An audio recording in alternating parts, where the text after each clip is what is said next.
Fala galera, belezura? Vamos agora para a segunda etapa da palestra do primeiro dia de construções sustentáveis, com a arquiteta Maíra Macedo, da GBC Brasil. Salva de palmas para a Maíra.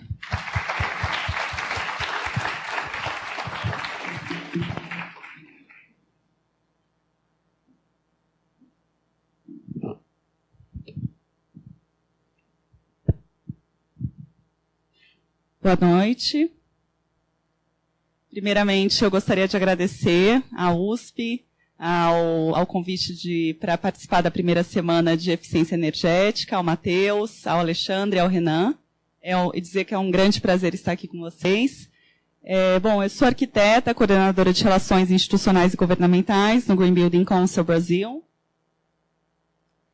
Nós fazemos parte de um movimento global, são 100 GBCs espalhados pelo mundo.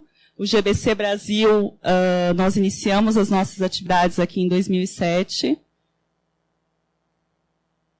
Você consegue passar? Somos uma organização não governamental, a nossa sede é em Barueri, aqui em São Paulo, e atualmente são 850 empresas membros suportando as nossas atividades, as atividades do GBC Brasil. A nossa missão é transformar a indústria da construção em direção à sustentabilidade, usando as forças do mercado para a adoção das práticas de Green Building. Aqui são as frentes de trabalho nossas, né? Então, nós temos educação, atualmente são 12 treinamentos de curta duração, de 16 horas, treinamentos que vão desde materiais recicláveis, energias renováveis, como se tornar um LEED GA, LEED AP, de curta duração, né, de 16 horas, na realidade. A outra frente de trabalho é informação. Então, alguns de vocês aqui tiveram a oportunidade de participar. Nós organizamos o principal evento da construção sustentável da América Latina. Então, esse ano foi no mês de agosto, né? O ano que vem a gente já está com a data do dia 8 ao dia 10 de agosto, todos vocês são convidados. E nós tivemos o Joaquim Barbosa, né, do STF, realizando a abertura do evento. Foram 14 mil visitantes, 155 voluntários, 130 palestrantes. É um evento bem legal. Então, a gente traz sempre as últimas novidades do setor, as pessoas mais influentes que estão fazendo a diferença nesse campo da sustentabilidade, tanto no Brasil como no mundo. Então, esse é um grande pilar para o GBC Brasil. Além do evento, nós temos a revista do GBC Brasil, temos o anuário, que é anual, né? A gente lança com os últimos projetos, certificados, políticas públicas que aconteceram no ano anterior, e as últimas tendências, tecnologias. Eu até trouxe 2 anuários, a gente vai estar fazendo um sorteio ao final. Temos o nosso web, enfim, blog, todas as mídias sociais. Também do evento nós já tivemos a Marina Silva fazendo a abertura o ano passado, ex-ministra do Meio Ambiente. Tivemos o Fernando Henrique Cardoso em 2014. Só para esclarecer, não tem nada a ver com política, mas a gente acha importante estar trazendo uma autoridade e estar colocando diante da iniciativa privada, né, o poder público com a iniciativa privada, que é onde a gente pode fazer a diferença, né, quando colocam esses duas autoridades mesmo, né, que fazem a força do país. Então, a gente sempre dá a oportunidade de iniciativa privada poder conversar com o poder público. Por isso, está trazendo uma autoridade política para abrir o nosso evento. Só voltando rapidinho. A outra frente de trabalho é o relacionamento governamental. Então, na tentativa de estimular e fornecer todo tipo de informações técnicas para a criação de leis que estimulem a construção sustentáveis. Então, leis de incentivos fiscais para construções sustentáveis, né? E a certificação, que nós promovemos a certificação LEED, que é uma certificação internacional, presente em mais de 160 países, e temos o referencial CASA, que foi uma certificação criada pelo GBC Brasil. Depois eu vou detalhar um pouquinho mais adiante cada uma delas, tá? Aqui são os membros fundadores, foram 32 empresas que fundaram o GBC Brasil em 2007. Bom, o que é o LEED, né? Já que a gente falou que promove o LEED aqui no Brasil, é uma certificação ambiental para construções sustentáveis, uma certificação internacional, com reconhecimento internacional, presente em mais de 160 países. Tá? E ela é um critério voluntário, obviamente não é obrigatório, né? Mas atesta que aquele edifício, aquele empreendimento ou aquele bairro cumpriu uma série de requisitos de sustentabilidade que são avaliados por essa certificação.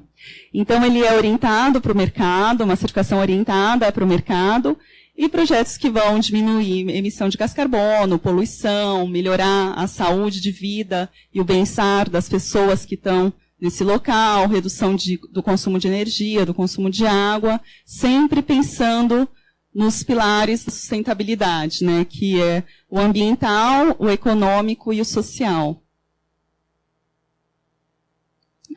Aqui o ranking global de projetos registrados, atualmente em 160 países, o Brasil está muito bem colocado, né, e o GBC Brasil trabalha fortemente para a gente manter uma boa colocação, estimular esse tipo de construções.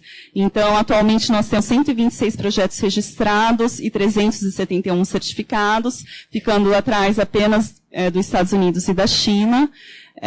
Esse número vem crescendo, depois eu vou estar demonstrando a evolução desse número. Isso registrados e certificados, porque o processo, o primeiro projeto, ele faz a inscrição, né, para conseguir a certificação, ele faz o registro, ele vai passar por um processo.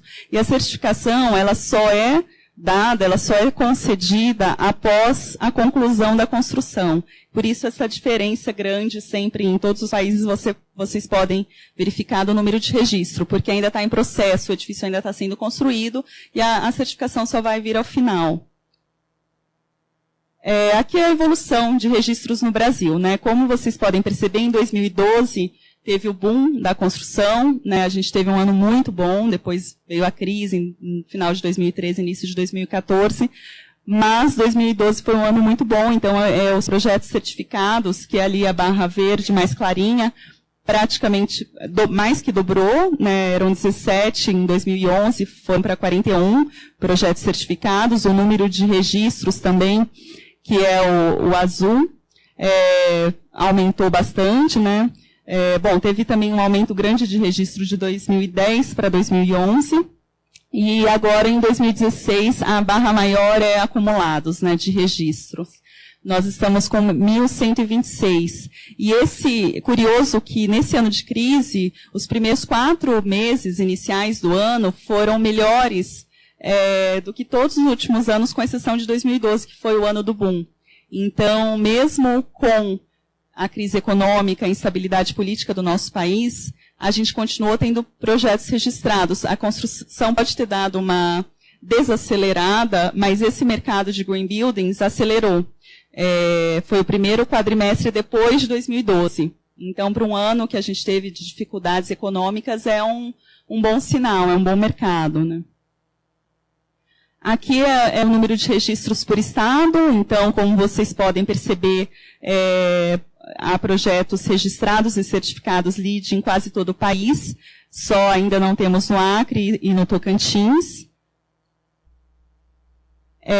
Bom, e qual que é esse impacto, né? O impacto das construções, né, em termos ambientais, né? As construções, elas impactam em 21% no uso da água, 25% de emissões de gases de efeito estufa, 50% de eletricidade, 75% de resíduos são provenientes da construção civil.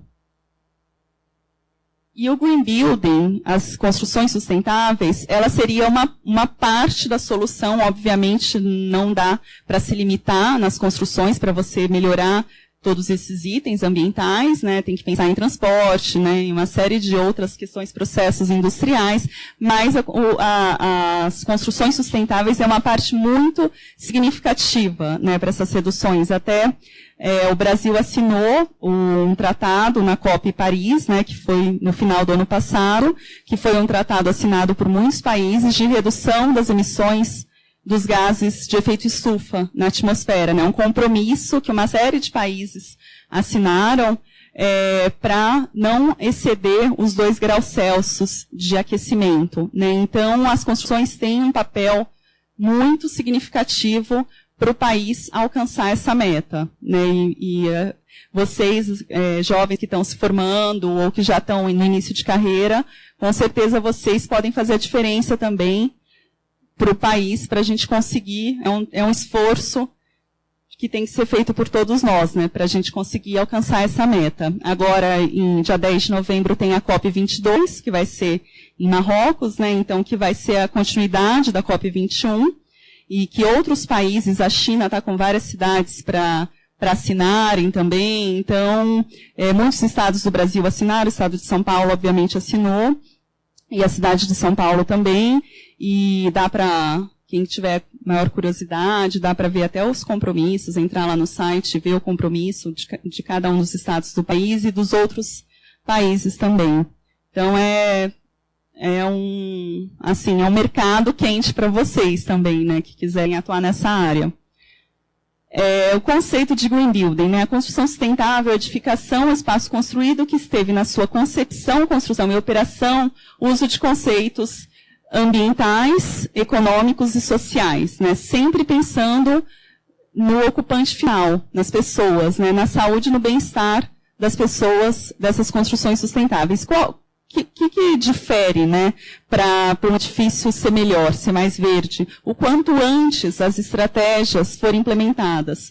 Então, o conceito é muito importante. Você pensar em projeto integrado, em conversar com toda a equipe de projetistas o quanto antes e definir essas estratégias, vai garantir o maior sucesso e o maior desempenho das estratégias implementadas. Quando a gente fala em construção sustentável, a gente fala em estratégias passivas e ativas, né? As estratégias passivas, você vai ter que estudar, né, o empreendedor, a equipe de projeto, vai ter que estudar as condições climáticas do local, latitude, os ventos dominantes, para com uma orientação correta, desde a parte de conceito, né, uma orientação correta da edificação, uma orientação correta das janelas para o maior aproveitamento da ventilação, sem implementação. Pensa assim, acho que fica mais fácil. Estratégias passivas antes das tecnologias serem aplicadas. E as ativas é quando você vai entrar com as tecnologias, que são importantíssimas também, mas elas servem para auxiliar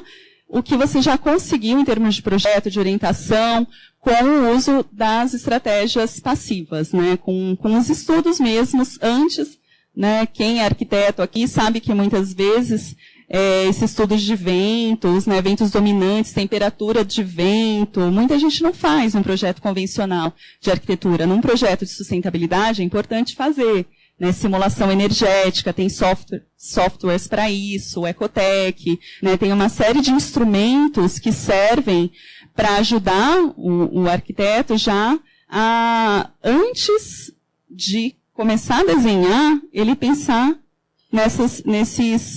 nesses efeitos ambientais, né? Pensar no vento, pensar no sol, e aí já, no momento que ele sentar para fazer o primeiro croquis, ele já sabe para onde que ele vai ter que orientar o projeto, né? Muito importante. Quanto antes se iniciar, melhor, né? Aqui, bom, voltando ao LEED, a sigla LEED significa Leadership in Energy Environmental Design. A parte energética da certificação tem um peso muito significativo, tá? Então, aqui são as dimensões que a certificação vai avaliar: localização, uso racional da água, eficiência energética, qualidade ambiental interna, materiais, recursos, inovação e créditos regionais. Tá? Eu vou passar depois, brevemente, um por um desses pontos. Aqui eu trouxe alguns dados de números, né? No Brasil, no mundo, primeiro, nós temos mais de 1 bilhão de metros quadrados registrados já na certificação LEED. São 111 mil unidades, 37 mil registradas como novas construções, né? Que dentro das tipologias, é uma das tipologias do LEED. 53 mil unidades certificadas no mundo, né? Isso eu já falei, 162 países e 201 mil profissionais LEED, APs e GAs, em 247 países no mundo. O profissional LEED é aquele profissional que ele prestou uma prova que vai avaliar o conhecimento dele na certificação. Então, primeiro, quem quiser se especializar em consultoria, quem quiser dar consultoria ou quem quiser trabalhar com a certificação LEED, é legal fazer essas provas. Então, porque você já vai ter um reconhecimento, o mercado já vai entender, se você falar, eu sou um Lead AP ou sou um Lead GA, o mercado já vai conseguir entender mais ou menos qual o grau de conhecimento que você tem sobre a certificação LEED. Então, primeiro, na realidade, o processo para você ser um Lead AP é você se tornar um Lead GA, que é o Green Associate, que significa que você tem conhecimentos genéricos sobre a certificação, que não é tão genérico assim, que tem bastante, a certificação, para vocês terem uma ideia, o Reference Guide, que é o livro da certificação, tem 800 páginas, e tem as normas que tem que seguir, então não é tão simples, assim, é um instrumento muito sério de trabalho, e então, assim, primeiro o profissional se torna um Lead GA, e depois a prova pode ser feita no mesmo dia, mas muitos profissionais não recomendam, né? São 2 horinhas de prova, primeiro do Lead GA, e depois, você sendo um Lead GA, você já pode fazer a do Lead AP. O AP significa Accredited Professional, então que você já é um profissional acreditado pela certificação. No Brasil, nós temos 330 profissionais LEED, 177 Lead GAs e 153 Lead AP. O LEED é dividido em categorias, dependendo do empreendimento. Então, a primeira delas, Nova Construções, que eu até comentei no slide anterior, que é o que tem o maior número de registros, bom, como o nome mesmo fala, ela é aplicada para novas edificações, né? Então, aqui eu trouxe alguns exemplos, como a loja do Pão de Açúcar e o Cempes, da Petrobras, no Rio de Janeiro. Depois temos o LEED CS, que ele vai avaliar a casca, né, a envoltória do edifício e o núcleo, né, caixa de escada, elevador. E ele é feito muito para trabalhar com o LEED CI, que vocês vão ver no próximo slide, que o LEED CI é para interiores comerciais. Então, quando o empreendimento, geralmente em prédios comerciais, que as salas comerciais vão ser alugadas, geralmente o proprietário opta pela certificação CS e o inquilino, às vezes, faz o CI. Depois eu vou dar alguns exemplos. Então, nós temos em São Paulo o Rocha Verá, ali perto do Shopping Morumbi, né, na frente do Shopping Morumbi, o Eldorado Business Towers, Ventura Corporate Towers, no Rio de Janeiro. O Rocha Verá, ele é um CS e... Pode passar para o próximo, por favor. E aí tem projetos, tem escritórios lá dentro, como o da Dow Química, que buscou essa certificação LEED CI. Então, o escritório da Dow é dentro de um prédio CS com a certificação LEED CI. Então, ele optou também por fazer a certificação de interiores comerciais. Tá? Aqui alguns outros exemplos de projetos que têm essa certificação. Depois temos o LEED EBOM, que é para Existing Buildings, Operating Maintenance, que é para edificações existentes, né, já considerando a operação e manutenção. Na verdade, a operação é muito importante, porque em termos de custo, 85% do custo considerando todo o ciclo de vida, né, de um edifício, 85% do custo é de operação. Né, se você levar em conta construção, projeto, 85% do custo está na operação. Então, é muito importante essas reduções energéticas, né, e de custo ao longo do tempo, né, de água, de energia, além da parte ambiental, que os benefícios já são muito mais claros, mas também tem os benefícios econômicos, né, e para os ocupantes que vão estar num lugar que já foi pensado, qualidade ambiental interna é melhor, uma série de itens que foram pensados. Aqui é um exemplo a Coca-Cola, que fez um planejamento para buscar a certificação LEED EBOM até 2020 para todas as plantas deles, né? Todas as plantas industriais. Temos o LEED Schools, né? Até também trouxe um exemplo de uma escola pública no Rio de Janeiro. Então, A certificação não está limitada a empreendimentos privados, né, mas também tem exemplos como museus. No Rio tem o Museu do Amanhã, tem o MAR, que também conseguiram a certificação. Depois temos a certificação para bairros, que é o LEED-ND, for Neighborhood, né. Também já temos esse treinamento também, que eu esqueci de falar lá atrás, mas o GBC já tem esse treinamento também. E aqui temos o exemplo da Vila dos Atletas, no Rio de Janeiro, e do Parque da Cidade, aqui em São Paulo, que é um projeto bem bacana, ali do lado da Marginal. LEED para retail, né, que é para loja. Então, por exemplo, o Starbucks, ele fez um plano também, um planejamento de certificar todas as lojas no LEED Retail.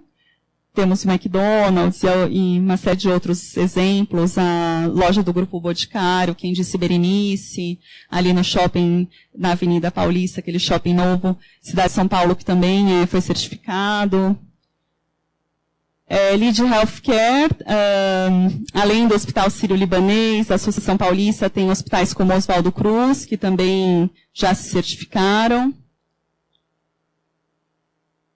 Bom, aqui, passando pelas categorias da certificação, né? Então, a primeira delas é a sustentabilidade no espaço, né, que é chamada de Sustainable Sites. Ela vale 26 pontos. Então, como que é avaliado isso, né? A certificação é dividida em pré-requisitos e créditos. Os pré-requisitos são itens obrigatórios, né? Se o empreendimento não fizer aqueles itens mínimos, ele não consegue a certificação. E os créditos são itens que somam pontos, são itens adicionais, né? Então, ele vai estar lá, meu empreendimento foi um LEED Silver, né? LEED Prata, depois LEED Gold, LEED Platinum, vai de Certified, que é o nível mais baixo da certificação, que é o certificado, depois Prata, Ouro e Platina. Então, vai depender da pontuação que ele tiver. Então, se ele tiver de 40 a 49 pontos, ele conseguiu o certificado, né, o nível mais baixo. Depois de 50 a 59, o prata, 60 a 79, o ouro, e acima de 80, o platina, de 80 a 110. O total são 110 pontos. E se ele não atingiu algum pré-requisito, ele não consegue a certificação, porque tem alguns itens que são obrigatórios, e o crédito vai somando os pontos, né. Isso porque alguns empreendimentos têm algumas particularidades. Então, o empreendedor pode optar, às vezes ele vai perceber que ele não vai conseguir atingir algum ponto por alguma particularidade daquela construção, daquela edificação. Mas, então, ele vai buscar outros pontos, né? Dá para ele fazer o checklist antes de enviar, antes de submeter a documentação, e ele já ter uma ideia estimada, ter aqueles pontos que ele tem certeza que ele vai conseguir, ter aqueles pontos que ele ainda tem alguma dúvida. Então, com isso, ele já consegue, com o checklist, com a ajuda de uma consultoria, ele já consegue identificar se o empreendimento dele vai ser ouro, vai ser prata. Antes de submeter a certificação, geralmente eles já sabem, antes de submeter a documentação, porque isso tudo já é discutido com a consultoria e as estratégias já são definidas previamente. Então, não, pode voltar. Bom, então aqui o pré-requisito nesse caso, nessa categoria, é a prevenção da poluição na atividade de construção.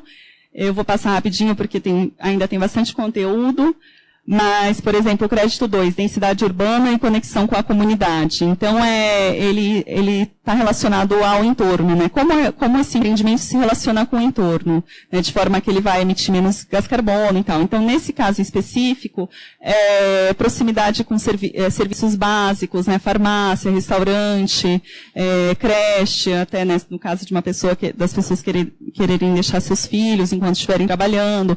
Então, a relação desse empreendimento e proximidade com o entorno, né? Sempre pensando assim, menos emissões de gás carbono, né? Então, transportes alternativos, né? Justamente você proporcionar um empreendimento bem localizado, de forma que as pessoas possam ir de bicicleta, né? Ou fazer o modal dos transportes, pegar a bicicleta até um certo trecho e depois o metrô, ou vice-versa. Então, sempre está relacionado com o terreno e com o seu entorno, né?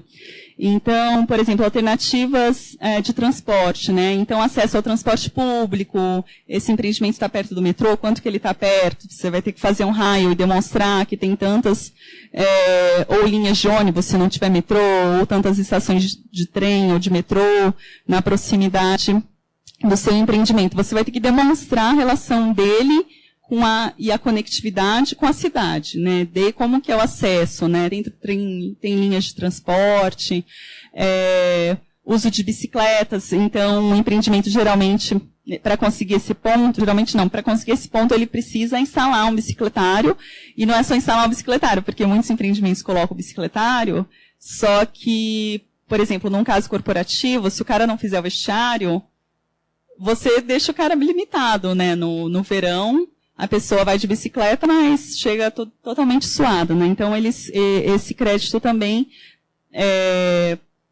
não é obrigatório, é um crédito, como eu falei, os créditos são opcionais, mas tem que fazer. Se o empreendimento quiser buscar esse ponto, ele é um ponto ali, né? Ao lado é a quantidade de pontos que cada crédito. Se ela é um ponto só, será que vale a pena, né? Então, é um ponto fácil, meus funcionários vão ficar felizes, então eu vou buscar, né? Então, é assim que funciona, né? A cabeça do empreendedor vai ser assim, vale a pena eu fazer esse crédito, não vale? Depois tem, por exemplo, a redução das áreas de estacionamento, justamente para estimular o funcionário a não ir de carro, mas buscar alternativas de transporte. Depois, proteção e restauração do habitat, desenvolvimento do espaço, né, espaços abertos, controle de enxurrada, né, então você proporcionar drenagem, você fazer reservatórios de águas pluviais, né, você acumular a água no terreno, evitando enchentes, evitando catástrofes ambientais, né? Então, são outras formas são estratégias que você pode utilizar para controlar as enxurradas. Redução de ilha de calor, o efeito de ilha de calor é um efeito proporcionado nos grandes centros urbanos, geralmente, quando há muito concreto, né, e pouca vegetação. Então, os centros das metrópoles, eles geralmente são mais quentes, justamente por essa falta de vegetação e grande quantidade de concreto, enfim, de construções, né? Então, você proporcionar a redução do efeito de calor, também nas áreas cobertas, pode ser, por exemplo, com telhado verde, né? Ou uma fachada verde, enfim, né? Isso tudo ameniza a elevação da temperatura nos centros urbanos onde não tem muita vegetação. Uma área arborizada, um térreo mais arborizado, tudo isso você comprovando, tudo precisa ser comprovado, tá? Através de documentação, cada crédito tem uma forma de ser comprovado. E a redução da poluição luminosa tem a ver com a poluição que vai para o céu, na realidade, né? Então, os postes, por exemplo, né? Então, a poluição que vai prejudicar as espécies animais, os pássaros, né? Então, é você controlar para que não seja, a iluminação não saia muito do terreno, que é um exemplo a Times Square, né? Acabou em Nova York, né? Aquilo ali, você vai lá, 10 horas da noite, para as espécies animais, aquilo ali é como se fosse de dia, né? Então, tem um grande efeito, um grande impacto, né? Então, é isso que trata desse crédito, que nos grandes centros também isso acontece. Depois, o próximo fator é o uso racional da água, né, que são 10 pontos. O pré-requisito é a redução do uso da água em 20%. Então, através do uso eficiente, né, dessa água, desde redução da água no paisagismo, então pode ser com a regagem através do uso de água da chuva, pode ser com a plantação de espécies nativas que vão requerer menos água. Então, as estratégias o empreendimento que vai definir, a equipe de projetos com o proprietário, né? E aí, dependendo, se você reduz 50%, no caso do paisagismo, ganha 2 pontos, ou se você não tiver água potável, por exemplo, se você só usar água da chuva, você ganha 4 pontos. As tecnologias inovadoras para águas servidas vão desde metais mais eficientes, válvulas, né, de duplo acionamento, válvulas dual flush, né, que acabam para descarga, que acabam economizando também. Então, desde metais mais eficientes, que tem uma série de tecnologias no mercado. E o crédito 3, quanto mais você reduz, e obviamente comprova, né, essa redução, mais pontos você ganha na certificação.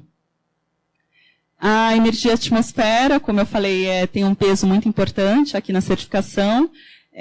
Os pré-requisitos são os itens obrigatórios, é o comissionamento do sistema de energia, né, que é ir lá e calibrar os equipamentos e ver se eles estão funcionando de acordo com o que eles foram projetados para funcionar.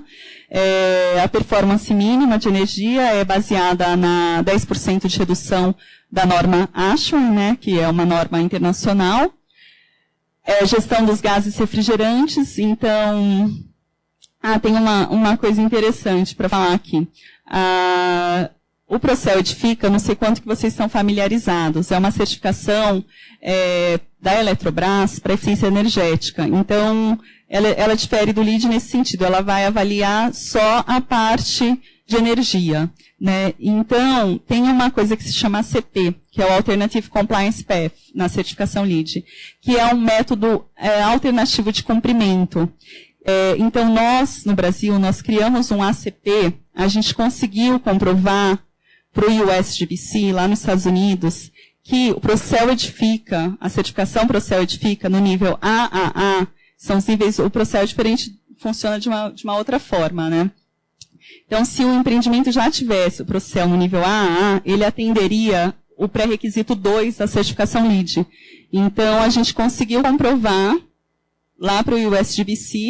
Então, para o empreendimento que estiver buscando a certificação LEED, é só ele anexar, falar, eu sou Procel AAA, ele já comprova esse pré-requisito, né? Porque a ideia com os Alternative Compliance Paths, a gente, quando tiver alguma questão que não se aplique à nossa realidade, ou a gente tenha normas mais restritivas, a gente comprovar para o USGBC, olha, com isso a gente consegue atender com a norma brasileira, é mais restritiva. Tem muitos casos que não, a ASHRAE já é bem restritiva, tanto que o Procel, ele só entra ali. Ele só entra como, mesmo tem que ser AA, não pode ser A, B, C, né? Porque ele vai avaliar iluminação, ar-condicionado e aquecimento de água. Então tem que ser AA em todos esses itens. Não pode ser A, B, B ou A. Ele tem que ser excelente para conseguir o pré-requisito 2, né? A gente comprovou que com a norma ASHRAE, as exigências do Procel conseguiam entrar aqui. E depois, quanto mais eficiente, mais pontua, né? E aí, independe da estratégia que você vai utilizar. Se o empreendimento quiser colocar energia fotovoltaica, né? Que energias renováveis, enfim, ele precisa comprovar que ele conseguiu a redução considerando o baseline, né, que é uma edificação, a mesma edifício convencional, sem ele ter aplicado as estratégias de sustentabilidade que ele resolveu adotar.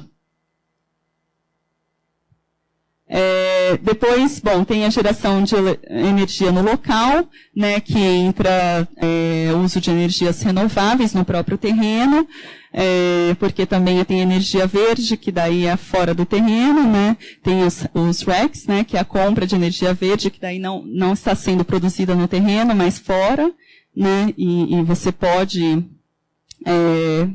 usar, né, vamos supor que por algum motivo o seu prédio não possa, você não pode implementar no seu prédio, né, as energias renováveis, enfim, o sistema fotovoltaico, você pode estar comprando energia verde, energia de fora, né, e aí também pontua.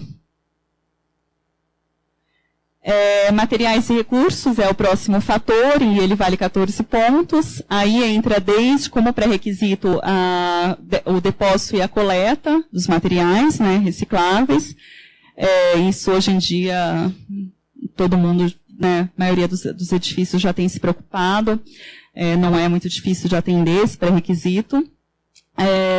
Depois tem o reuso da edificação, porque a ideia é sempre reutilizar, né? Então, o que você puder reusar e não precisar fazer do zero, né, considerando todo o ciclo de vida, é melhor, né? Então, materiais também muitas vezes são avaliados. Tem a certificação Cradle to Cradle, que ela avalia todo o ciclo de vida do material. Então, desde a extração até o transporte dele, até o processo de produção, para ver o quanto, até fechar o ciclo dele, até o descarte final, o quanto esse material,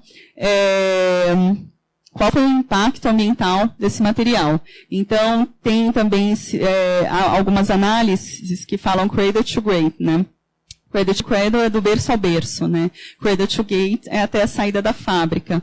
Então, eles vão avaliar o reuso do material, mas até ele ir para o consumidor, porque às vezes não tem como avaliar depois. Então, às vezes, um material que foi serrado, né, passou por alguns equipamentos dentro da fábrica, vai pegar o pó daquele aço e reutilizar para outra coisa.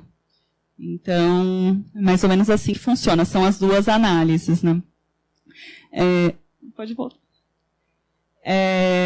Bom, reuso do edifício, gestão dos resíduos, né, da construção, com o objetivo de desviar os resíduos dos aterros sanitários, reuso dos materiais, conteúdo reciclado, aí entra um pouquinho do que eu acabei de falar de Cradle to Gate, né, Cradle to Cradle, que é pós-consumo e pré-consumo, né? Então, quanto aquele material tem de reciclado depois de consumido, ou pré-consumo enquanto ele esteve só no processo fabril.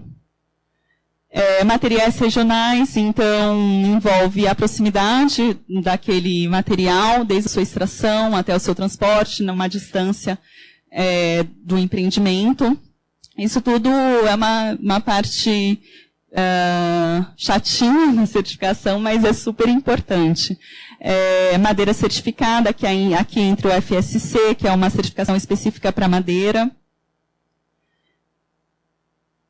O próximo fator é a qualidade ambiental interna. Tem a ver com a qualidade do ar, né, que as pessoas vão respirar. Então, tem a ver com taxas de ventilação daquele empreendimento, tem a ver com emissão de compostos orgânicos voláteis, que os materiais da construção, eles emitem uma série de substâncias químicas, né.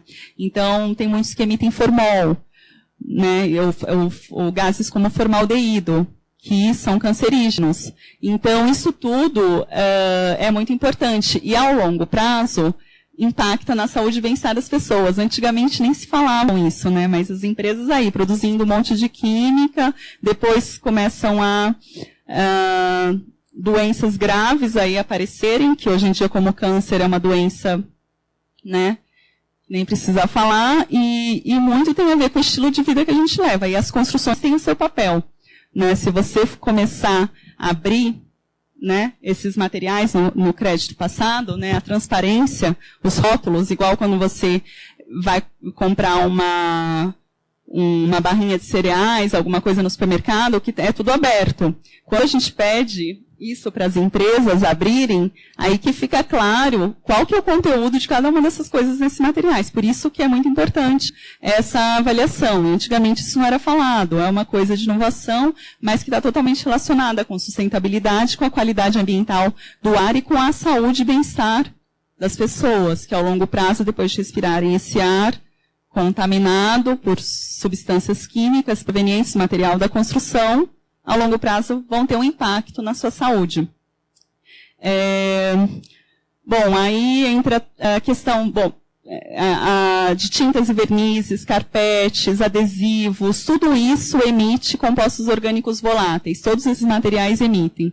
Alguns menos, outros mais. Por isso a transparência, abrir, né? A gente tem pedido para as empresas químicas abrirem, para a gente saber o que tem lá dentro. Controles de sistema de iluminação, de sistemas como iluminação, conforto térmico, verificação. Pode passar. Aqui eu trouxe alguns cases de sucesso de alguns empreendimentos que já foram certificados e com algumas das estratégias, né, que eles adotaram. O estádio do Mineirão, ele foi LEED NC, né, o LEED sempre vai vir com essa sigla depois dele. O NC, por exemplo, é o New Constructions, né, que é aquelas categorias que a gente passou no início. Então, ele vai sempre vir LEED NC, ou LEED BOM, ou LEED CI, que são aquelas, ou LEED School, né, aquelas categorias que a gente passou lá atrás. E ele vai vir com o nível, né? Nesse caso ele foi Platinum, que é o nível máximo, né, da certificação, teve 76% de redução do uso de água, usou dispositivos economizadores para alcançar, né, essa redução da água, válvulas de dual flush, mictórios com vazão reduzida. O paisagismo, ele utilizou espécies nativas, que sempre consomem menos água do que as invasoras, né, do que as adaptadas, do que as invasoras, desculpas, sem necessidade de irrigação. Então, ele conseguiu 100% de economia de água potável no paisagismo, que é o campo, né? O paisagismo de um estádio de futebol geralmente se limita ao campo, a não ser algum paisagismo ali da entrada, mas geralmente é o campo que requer muita água, né? Instalou uma usina aqui na cobertura fotovoltaica de 1,42 megawatts power. Então, a Anshan, que foi lá em São Paulo, né, a Câmara Americana de Comércio, ela foi Lídia BOM, que é um edifício existente, né, e ela teve 30% de redução do uso da água potável, conseguiu reduzir mais de 1,6 milhão de litros por ano. Essa empresa, eles fizeram um sistema de carona solidária. Então, eles fizeram também para estimular o não uso do veículo, né? Então, eles fizeram uma planilha gigante, identificando a empresa bem grande, multinacional, identificando quem morava próximo de quem. E então a iniciativa partiu do proprietário, mas para estimular as caronas solidárias, né? Então, os colegas a buscarem os outros, e no final, você não está só estimulando redução de gás carbono, você está estimulando a convivência, né? O convívio. Às vezes alguém que é de outro departamento, você não conhece, então você promove, né? E promove a amizade, promove esse convívio. Irrigação da área verde, né, através das águas das chuvas, substituição da limpeza com produtos comuns por produtos não poluentes. Esse crédito é um crédito do Lídia BOM, né, que já está construído, então eles pedem para os produtos de limpeza ali do edifício para eles serem substituídos por produtos mais sustentáveis, e sem tanta química, né?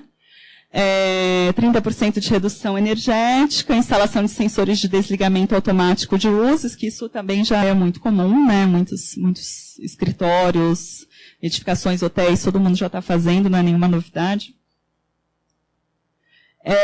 Aqui é o referencial GBC Brasil CASA. Isso é uma outra certificação criada pelo GBC Brasil.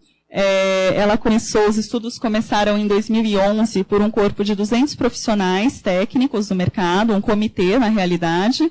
Ele criou a certificação referencial específica para residência. Né, nossa realidade é muito, no caso de residências, é bem diferente, né, da realidade americana. Então, e assim, considerando que esse é o maior nicho, né, metragem quadrada do país, a gente acabou sendo empurrado e, assim, teve a necessidade de criar essa ferramenta. Então, o objetivo é uma ferramenta para avaliar diferentes questões de sustentabilidade, assim como o LEED, o objetivo é bem parecido. Então, disponibiliza aos brasileiros um referencial de sustentabilidade para casas.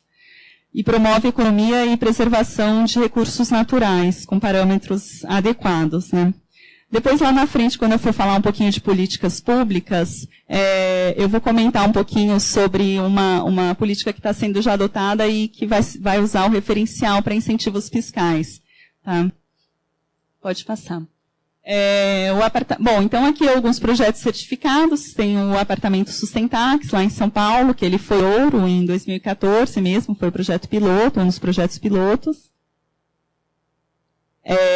A Vila Maresias, em São Sebastião, também ouro. Bom, aqui, e temos também a Casa Catuçaba. Hoje nós temos 36 projetos registrados e 3 certificados. É uma certificação nova, mas assim, ela já está tendo um reconhecimento tanto que a nova lei do zoneamento vai adotá-la para incentivos, mas depois eu chego lá. Aqui, então, a gente reconhece com tudo isso, né, com essas reduções, que as construções sustentáveis, os green buildings têm um papel fundamental para a gente conseguir essas reduções de emissão do gás carbono e para a gente conseguir fazer uma construção com mais eficiência e melhor, né? Pensando em todas essas questões ambientais, pensando no ocupante final. Então, a gente consegue, através das construções sustentáveis, reduzir 30%, isso é uma média. Tem prédios que reduzem muito mais, tem outros que reduzem menos, vai depender das estratégias adotadas, vai depender de uma série de coisas. 30% uso de energia, 35% emissões de gás carbono, 30% a 50% uso de água, e de resíduos 50% a 60%. E, além disso, tem um aspecto econômico, né, que também, na hora de você oferecer o seu projeto, ou o empreendedor sempre vai te perguntar, né, tá, isso é muito legal para o meio ambiente, mas economicamente vai sair mais caro para mim, né, sempre essa questão tem que ser levada em conta, obviamente. E, inclusive, a gente fez uma pesquisa com a Geoimóveis e a gente chegou a alguns dados interessantes com relação à vacância, né? A gente chegou que, em São Paulo, os edifícios certificados LEED avaliaram várias regiões, Berrini, Paulista. Depois, até tem um anuário aí, tem os dados dessa pesquisa, tá? Com o Matheus, ele vai sortear ao final. A gente chegou à conclusão, a Geoimóveis chegou à conclusão, na realidade, que 9,5% de redução de vacância na cidade de São Paulo em edifícios certificados LEED. Então, para o empreendedor, né, isso é muito importante na hora dele investir, né, ele sabendo que tem menos chance do apartamento, do que ele for vender, ficar em estoque, porque tem 9,5% menos de vacância. E no Rio de Janeiro, 7,5%. Bom, aqueles dados que a gente tinha falado de operação, que é 85%, se você fizer a análise do ciclo, do custo de vida, análise do ciclo de vida do edifício, o custo, 85% vem da operação. E edificações sustentáveis conseguem reduzir isso em 10%. O custo passa 75%. E com um acréscimo inicial de custo, de valor de 0% a 5%, e esse acréscimo vai variar dependendo do quanto antes você iniciar a concepção do projeto de forma sustentável. Então, o quanto antes você iniciar as estratégias, você fazer aquela reunião integrada com a equipe de projetistas, isso vai influenciar no valor final do seu empreendimento. Bom, o que a gente falou bastante aqui também é as pessoas, né? Isso tem um impacto direto na saúde e no bem-estar dos ocupantes, né? Então, pode passar. Até nós estamos desenvolvendo uma pesquisa com o IPT, o GBC Brasil e o IPT, que justamente comprovando alguns aspectos. Tem um estudo internacional, depois quem tiver curiosidade, no site do GBC Brasil, em estudos, tem alguns estudos lá bem legais. E tem estudo do World GBC, que ele fala em aumento de produtividade de 8% a 11% em edificações sustentáveis, que há uma melhora de produtividade. Então, a gente está desenvolvendo uma pesquisa com o Instituto de Pesquisas Tecnológicas da USP, e a gente está avaliando alguns fatores relacionados a construções sustentáveis e aos ocupantes. A gente está perguntando, a gente fez um questionário com 80 categorias, assim, um questionário rápido de responder, mas que avalia 80 fatores. E a gente começou a perguntar para algumas, enviar esse questionário para alguns RHs e facilities de algumas empresas, e eles distribuíram internamente. Então, é uma pesquisa bem interessante, ainda não temos os resultados, a não ser a parte de acústica, que a gente já tem, mas a gente vai fazer as medições, porque a gente fez as métricas perceptivas e as físicas, né? Então, as perceptivas a gente fez através do questionário. Isso a gente já tem os resultados, até apresentamos no nosso evento, no nosso congresso. E as métricas físicas são as medições que o IPT vai fazer, que são técnicos especialistas nisso, no local, né? Então, as de acústica já foram feitas e A gente chegou a alguns números bem legais, e agora eles vão fazer as medições de conforto térmico e iluminância no posto de trabalho. Isso daria tema para uma outra palestra, quem sabe a gente, o ano que vem, aqui no evento, a gente pode estar falando só sobre saúde e bem-estar nos ocupantes das construções sustentáveis. Bom, e nas outras tipologias, afeta, tem em edificações de escolas de ensino, a gente até estava comentando aqui do edifício da administração, que o Renan e o Alexandre estavam comentando comigo, que antigamente eram salas de aula, né? E eu falei, nossa, ele parece que tem todo o potencial. Eu cheguei aqui à noite, não vi aonde nasce o sol, mas parece que esse edifício aqui atrás tem todo o potencial de iluminação, né? Então, isso tudo impacta na hora do aprendizado, né? A iluminação, o conforto térmico, tudo tem um impacto direto, né? As pessoas têm que se sentir bem, né, no local. Então, a arquitetura tem esse papel. Nós, engenheiros, arquitetos, a gente tem que pensar nisso, a gente tem que pensar no ocupante, porque até o momento as pessoas pensavam em fazer projetos elefantes brancos, né? Projetos fenomenais para ficarem marcados na história, mas não paravam para projetar para as pessoas, né? Então, isso é um diferencial, e as construções sustentáveis, elas estão trazendo essa preocupação, é uma temática que está sendo discutida em congressos internacionais, então não é uma coisa assim, psicológica, não é uma coisa só, existe um impacto comprovado, né? Que realmente afeta, né? Tem números, tem dados científicos que já comprovam essa relação. Então, bom, aumento de produtividade dos pacientes, no caso de edificações sustentáveis, no caso de hospitais, eles se recuperam mais rápido, então eles saem, né, acelera a evasão dos leitos hospitalares, eles saem mais rápido. E, bom, os estudos estão lá no nosso site, quem quiser ver esses estudos internacionais, é só fazer o download na parte de estudos. E, ainda nesse tema, foi criado uma certificação internacional chamada Well Building Standard. E foi uma certificação criada por médicos e cientistas. Foram 7 anos de estudo, ela foi desenvolvida, ficou pronta em 2014. Ela é super interessante, quem tiver curiosidade também entra lá, Well Building Standard Institute. Ela coloca sempre o corpo humano do lado da categoria, sempre arquitetura, tá, gente? Então, assim, de que forma o ar vai impactar o sistema respiratório, o sistema nervoso, o sistema... E só que também teve a participação, nesse caso aqui, desse corpo científico, né, e de médicos especialistas. Então, foi cruzado isso tudo, né? Então, ao lado de cada categoria tem o corpo humano e como ela vai impactar nos sistemas nervoso, respiratório, digestivo, tegumentar... Enfim, cada um dos sistemas. Eu não sou médica, mas o pessoal que criou essa certificação né? Então, e é uma certificação que veio para complementar o LEED, porque ela não vai avaliar as mesmas coisas, o foco dela é outro, são as pessoas. Então, ela pode trabalhar em conjunto, mas não é obrigado nem ter uma, nem ter a outra. Se o empreendimento quiser ser LEED só, ou se ele quiser ser o WELL e não buscar o LEED, tudo bem, ele pode.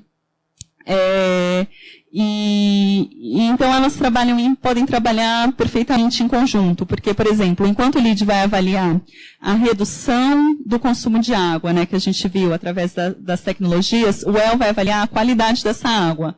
Tem algumas substâncias químicas que podem ser encontradas, tem bactérias como a legionela, que podem ser encontradas nessa água. Então, o WELL vai dar um outro enfoque pensando no ocupante, pensando nas pessoas. Nutrição vai entrar, coisa que o LEED obviamente não fala, a parte de fitness, né? Assim, alguns acordos que a empresa tem que fazer, se o funcionário viajou, passou a noite no avião, fazendo uma viagem internacional, então eles até chamam de olhos vermelhos, a certificação ela vai se preocupar com tudo isso, né? Você vai se preocupar com as pessoas mesmo. Aqui, quem faz o órgão certificador da certificação LEED é o GBCI, que é um órgão de terceira parte. Ele também, o International Well Building Institute, também fez um acordo com o GBCI, que ele também, com uma equipe técnica do International Well Building Institute, trabalhando em parceria com o GBCI, que também vai dar a certificação, vai fazer a avaliação, vamos dizer assim, da certificação WELL. E depois tem o Well Assessor, que é um profissional que vai fazer as medições no local, medição da qualidade da água e tudo mais. Aqui são os fatores, né, avaliados pela certificação WELL, ar, água, nutrição, luz, fitness, conforto e mente, né, como eu falei, elas vão avaliar, esses fatores vão avaliar outras características que o LEED não vai avaliar. Quem tiver curiosidade de acessar o site, tem muita informação, ainda dá para fazer download do standard completo, tá? Ainda dá, não sei até quando vai dar, mas por enquanto ainda dá, só se cadastrar lá, fazer que é como se fosse o reference guide do LEED, é o standard do WELL. E qual que é o papel do governo, né? Um papel muito importante no sentido de incentivar esse tipo de construção, né? Que é uma construção que ela pensou no meio ambiente, ela pensou nas pessoas, então, através de incentivos fiscais mesmo, né? Então, como que isso pode ser feito? Por exemplo, o novo zoneamento da cidade de São Paulo, ele passa por uma revisão, né, a cada 10 anos, dependendo de, por exemplo, Paris é a cada 30 anos, né, depende do lugar. E a revisão foi o ano passado, foi aprovado o planejamento no ano anterior e o ano passado teve a revisão do novo zoneamento. Então, tiveram audiências públicas, a gente até participou das audiências públicas para empurrar, né, para ver, vamos fazer. E aí eles criaram duas coisas no novo zoneamento. Eles criaram a cota ambiental. A cota ambiental vai avaliar superfícies vegetais e drenagem, né, no terreno. Então, superfícies vegetais incluem não só um térreo arborizado, mas desde telhado verde, fachada verde e todo tipo de superfícies vegetais, para justamente mitigar o efeito ilha de calor. Né, foi pensando nisso que eles fizeram. No início se falava em ilha de calor, até eles irem detalhando e concluir que iam fazer a cota ambiental. Então, ela vai avaliar esses dois fatores, tem que fazer um cálculo lá. Isso é obrigatório. Mas, aquele empreendedor que ultrapassar a pontuação mínima obrigatória, começa a entrar em incentivos fiscais. Né? Então, fazer o mínimo tem que fazer. O novo zoneamento vai fazer, senão não sai o ABITS. Mas quem fizer melhor do que o mínimo, entra incentivos fiscais na contrapartida financeira da outorga onerosa. A outorga onerosa é o acréscimo no potencial construtivo que o empreendedor paga para, por exemplo, se tem um terreno que o básico é 1, né, ele pode fazer uma vez aquela área, pode fazer, se o terreno tem 1.000 metros quadrados, ele pode fazer 1.000 metros quadrados de área construtiva. E aí o coeficiente básico é 1 de aproveitamento, o coeficiente de aproveitamento máximo é 2. 2 significa que ele pode fazer 2.000 metros, se o terreno tem 1.000. Só que ele tem que pagar para ir a 2. E toda incorporadora, toda construtora pagam, porque eles vão querer um máximo de aproveitamento do terreno. Esses caras, eles estão pensando no lucro deles, né? Então, isso é de praxe, isso é legal, não é propina, eles pagam porque está na lei, e eles têm esse direito. Então, a cota ambiental, ela está prevendo um desconto nesse pagamento da outorga onerosa, para quem fizer estratégias ambientais. Então, assim, quem adotar, o mínimo é obrigatório, mas quem fizer melhor, aí tem que fazer o cálculo lá, isso tem que ver lá no site da prefeitura, porque é um cálculo meio chatinho. Na hora de fazer o projeto, o arquiteto vai ter que pensar nisso, né, porque é obrigatório, senão não sai o ABITS. E aí, quem ultrapassar, entra incentivo. E o outro incentivo que está na lei, que eles consideraram, é o incentivo às certificações. Então, são os dois tipos de incentivo. Também na mesma medida, né, na contrapartida financeira da outorga onerosa. Então, o edifício que for certificado, ele já tem esse direito, né? Vai depender do nível da certificação, vai variar. Hoje até a gente estava de manhã na prefeitura nessa reunião, porque a lei já saiu, né? O novo zoneamento já foi aprovado, e agora eles estão escrevendo o decreto, né? Que é o detalhamento. Tá, vai ter um incentivo, é o que eles falaram na lei, né? Está lá no site da gestão minuta urbana lá da Prefeitura de São Paulo. Está escrito que ia ter um incentivo. A gente perguntava, mas como que vai ser, né, esse incentivo? Quanto que vai ser? Vai ter um incentivo na outorga, vai ser de R$40 a R$120, tá? Dependendo do nível da certificação. Então, isso é muito positivo, tá? Pensando em governo, pensando em Brasil, a gente sabe o quanto que isso é importante para a gente, o quanto difícil é esse diálogo com o poder público, né? Então, é um passo, assim, é o primeiro, mas é um passo, né? Eles estão fazendo alguma coisa já, né? Antigamente, eles nem queriam saber de ouvir, né? Então, assim, isso é muito importante, é muito positivo. Tem outros países que já quiseram entender, que já quiseram ouvir da gente o que estava sendo feito nesse sentido. Então, isso é muito positivo. E o outro... Tem uma série de formas de você incentivar. Tem até forma que não altera os cofres públicos, né? Por exemplo, a aprovação de projeto é muito morosa, né? Quem já trabalhou com isso sabe que as incorporadoras sofrem para aprovar um projeto, né? A construtora leva um tempão aqui no Brasil. Então, se o empreendimento tiver algumas características ou um selo de sustentabilidade, ele pode, de repente, passar na frente da fila. Olha, esse projeto vai ser avaliado primeiro. Então, é uma forma de você dar um incentivo, sem ser fiscal, né, é um benefício para aquela construção, mas sem mexer nos cofres públicos. É importante também, porque às vezes o terreno fica lá um século para aprovar e o empreendedor está perdendo dinheiro também. Então, é uma outra forma. E tem outros tipos de incentivos, como o incentivo para o proprietário final, que é para quem adquirir aquele apartamento ou aquela casa, né, ele optar por um verde do que por um convencional. Esse é melhor, vai reduzir. Tá, mas eu vou dar algum incentivo, além disso, com isso. Por exemplo, o IPTU, né, pode ter um desconto no IPTU. Então, até o prefeito Haddad assinou lá o IPTU verde, que a gente está na torcida para que seja aprovado. Foi um projeto de lei, durante o mandato dele, está na Câmara para votação, para a cidade de São Paulo. Agora, com eleições, né, a gente não sabe se isso vai sair, mas é um outro tipo de incentivo que aí você envolve o proprietário, o usuário final, a comprar esse tipo de imóvel, né, vamos dizer assim. E... o novo zoneamento já é lei, já está aprovado. O IPTU ainda não, né? Está na Câmara, o prefeito assinou, está encaminhado, vamos dizer assim, mas ainda não foi aprovado. E, bom, aqui eu deixo uma mensagem, né, que eu acredito muito que cada um de nós tem o poder de fazer a diferença, né? Então, assim, a transformação só depende da gente. Se cada um fizer a sua parte, seja na sua comunidade, que seja na sua universidade, né, pensar em jogar o lixo de forma correta, né, são coisas mínimas do dia a dia, mas que se cada um se conscientizar disso, né, a gente vê, né, a gente vai, às vezes faz alguma viagem, ouve algum filme lá na Europa, fala, poxa, que legal esse lugar, né, tudo funciona, tudo limpinho, né, mas por que a gente não, a gente acha bonito, fala, eu queria que o Brasil fosse assim, mas às vezes eu não estou fazendo assim.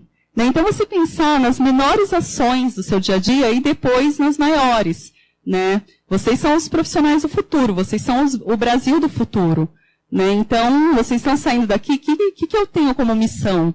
Né? O que eu quero para a minha vida? O que eu quero para o meu país?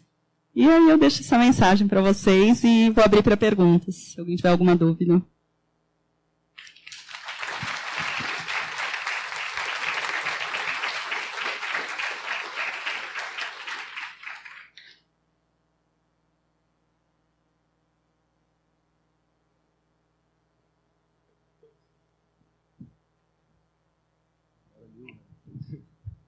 Alô, agora foi.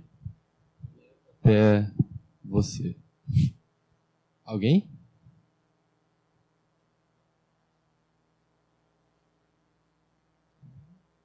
Todo mundo tímido? Você. Qual é o seu nome? Oi, Maíra, tudo bom? Meu nome é Thaís, obrigada pela apresentação. Eu queria que você contasse para a gente um pouquinho mais de como foi fazer o referencial casa, porque no LEED a gente vê que a pontuação do eficiência energética é muito maior do que na água, por exemplo, né? Eles levam muito mais a sério, mas porque a matriz energética deles é principalmente combustíveis fósseis, né? E como aqui no Brasil nossa matriz energética principalmente hidrelétricas, eu queria que você comentasse um pouco se teve essa diferença na pontuação na hora de fazer o referencial, como vocês pensaram isso?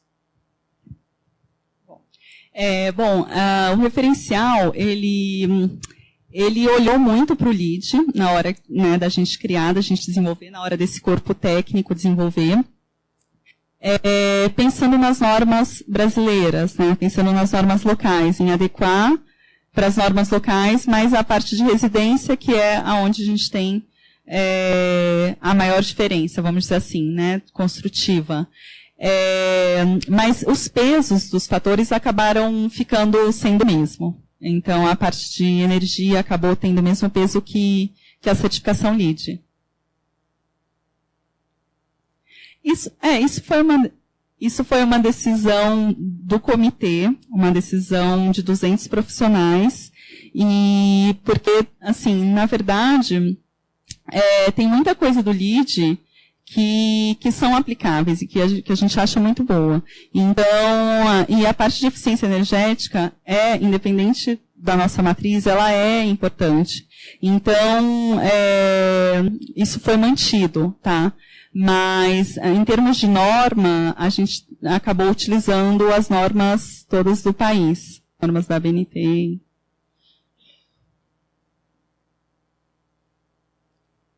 Mais alguém?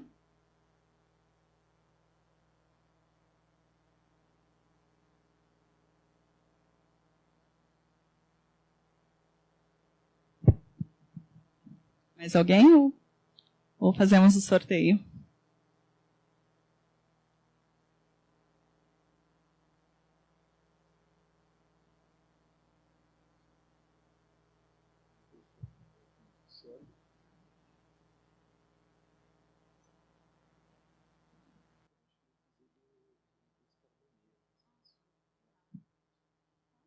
Bom, obrigada, gente. Se alguém tiver alguma dúvida, quiser me perguntar, eu estou à disposição. Tá?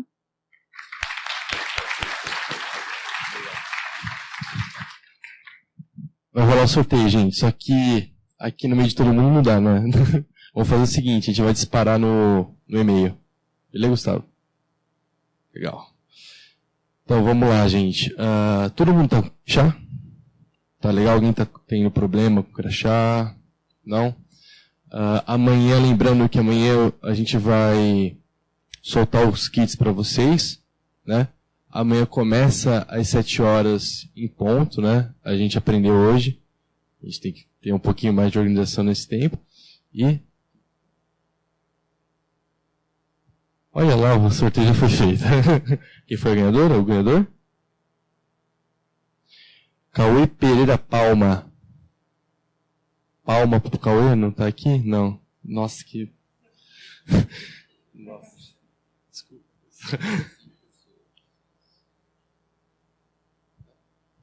Felipe Gomes da Silva. Sem certeza que foi. Ana Carolina Carvalho Figueiredo. Quem é? É você? Poxa, eu tô triste, cara. Pô, não tem ninguém. A Luísa Dilela. Aê, Luísa, pelo amor de Deus. Parabéns, Luísa. Vai entregar para ela, Gustavo. João Pedro Bogas Martins. Ô, João, parabéns. Palmas pro João também. E é isso, galera. Lembrando que amanhã tem mais. Vamos lá. O certificado. A gente vai dar o certificado para quem concluir 100%, né, Gustavo? 100% de presença no evento. Para estimular, né, o pessoal a comparecer a todos os dias e para ter o panorama completo, né, do nosso evento, da eficiência energética, do propósito que a gente está para passar para vocês. Belezura? Tranquilo? Qualquer dúvida, a gente está 100% à disposição. E até amanhã. Muito obrigado de coração por vocês terem comparecido ao nosso evento. Tá bom, pessoal? E essas palmas são para vocês agora.